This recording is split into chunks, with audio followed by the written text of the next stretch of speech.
શહેરના બે અલગ અલગ સ્થળોએથી કેવડાબાગ તથા જૂના બાપોદ જગાતનાકા વિસ્તારમાંથી ભારતીય બનાવટનો ઇંગ્લિશ દારૂનો જથ્થો પીસીબીએ શોધી કાઢીને કાયદેસરની કાર્યવાહી હાથ ધરી છે। શહેરના બે અલગ અલગ સ્થળો જેવા કે કેવડાબાગ તથા જૂના બાપોદ જગાતનાકા વિસ્તારમાંથી ભારતીય બનાવટનો ઇંગ્લિશ દારૂનો જથ્થો પીસીબીની ટીમે શોધી કાઢીને આગળની કાયદેસરની કાર્યવાહી હાથ ધરી છે।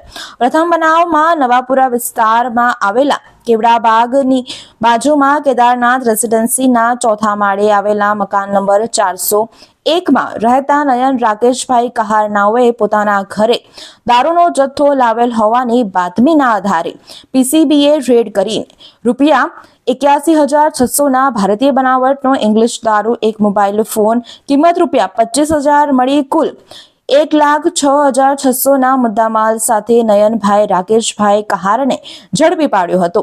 સાથે સોહેલ મલિક નામના તાંદલજાના ઇસમને વોન્ટેડ જાહેર કરીને તપાસ હાથ ધરી છે।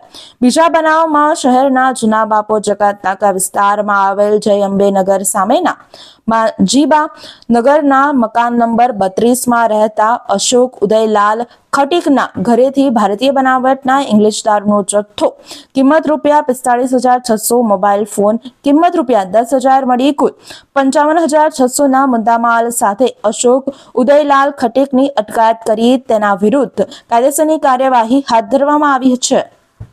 વડોદરાના સમાચાર જુઓ તથા આપણી ચેનલને સબસ્ક્રાઇબ કરો અથવા સંપર્ક કરો।